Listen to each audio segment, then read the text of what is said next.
మా అందరి అభిరుచులకి ఏకైక ఎంపిక మానేపల్లి జ్యువెలర్స్. తరతరాలుగా తరగని స్వర్ణ బంధాలు మన మానేపల్లి జ్యువెలర్స్. మొన్న ముఖ్యమంత్రి గారు చెప్తా ఉన్నారు, జూబ్లీహిల్స్లో ఓటు వేయకపోతే సన్న బియ్యం అయిపోతాయి అన్నాడు, ఫ్రీ బస్ అయిపోతుంది అన్నాడు. సన్న బియ్యం ఆయన స్కీమ్ ఒకటే కాదు, సన్న బియ్యంలో కేంద్ర ప్రభుత్వం కూడా మరి సింహభాగం ప్రతి కేజీకి కేంద్ర ప్రభుత్వం 42 రూపాయలు ఇస్తే సన్న బియ్యంలో తెలంగాణ ప్రభుత్వం ఇచ్చేది 15 రూపాయలని మనం చేస్తాను. కేంద్ర ప్రభుత్వం 42 రూపాయలు బియ్యానికి ఇస్తే రాష్ట్ర ప్రభుత్వం ఓన్లీ 15 రూపీస్. ఏ రకంగా దీన్ని ఆపుతారో ముఖ్యమంత్రి గారు చెప్పాలి.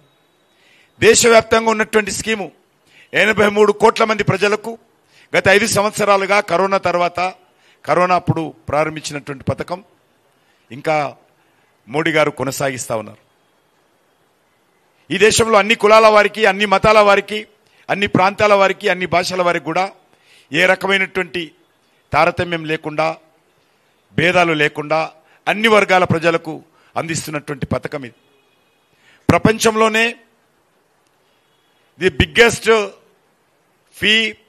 ఫుడ్ గ్రెయిన్ డిస్ట్రిబ్యూషన్ స్కీమ్ ఇది. ఇంత పెద్ద స్కీము ప్రపంచంలో ఎక్కడ కూడా లేదు.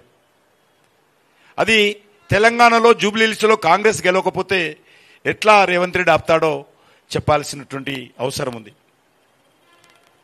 అంతేకాకుండా నేను ముందు చెప్పినట్టు ఈ యొక్క ఫుడ్ గ్రెయిన్ స్కీమ్ కిందనే ప్రతి కుటుంబానికి మరి చాలా పెద్ద ఎత్తున లబ్ధి చేకూరుతుంది. ప్రతి నెల ప్రతి పేదవాడికి 208 రూపాయలు ఈ యొక్క బియ్యం కింద లబ్ధి చేస్తుంది. గవర్నమెంట్ ఆఫ్ ఇండియా తరఫున 208 రూపాయలు ప్రతి నెల ప్రతి వ్యక్తికి వస్తుంది బియ్యం ద్వారా. మరి ఈరోజు ఫ్రీ బస్సు గురించి చెప్తా ఉన్నారు. ఏది అడిగినా నిరుద్యోగ భృతి అంటే ఫ్రీ బస్ చెప్తాడు, పెన్షన్స్ అంటే ఫ్రీ బస్ చెప్తారు. సకల సమస్యలకు పరిష్కారం ఫ్రీ బస్సు అనే విధంగా ఈరోజు కాంగ్రెస్ పార్టీ ప్రభుత్వం వివరిస్తుందనే విషయాన్ని ఈ సందర్భంగానే మనవేస్తున్నాను. ముఖ్యంగా హైదరాబాద్ నగరానికి నరేంద్ర మోడీ గారి ప్రభుత్వము అనేక రకాలుగా సహాయ సహకారాలు అందిస్తున్నది.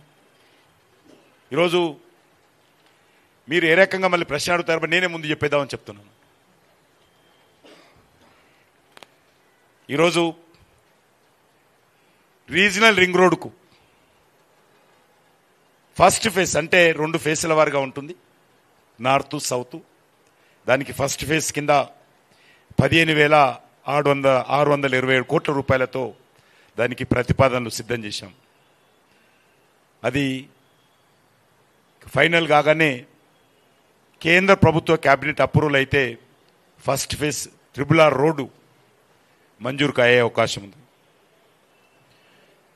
అంబర్పేట ఫ్లైఓవర్ 410 కోట్లు, ఉప్పల్ ఎలివేటెడ్ కారిడార్ 627 కోట్లు,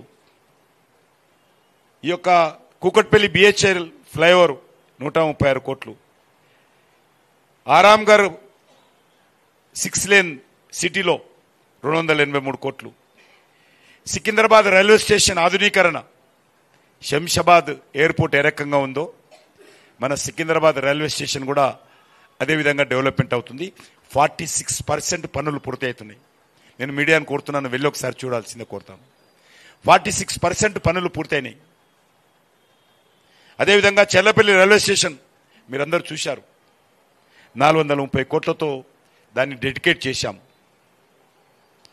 హైదరాబాద్ రైల్వే స్టేషన్ అంటే నాంపల్లి, ఇది కూడా ప్రధానమంత్రి గారు స్వయంగా భూమి పూజ చేశాడు 350 కోట్లతో. Lingapalli railway station, Kacheguda railway station, Kacheguda 424 కోట్లు, లింగంపల్లి రైల్వే స్టేషన్ 310 కోట్లు.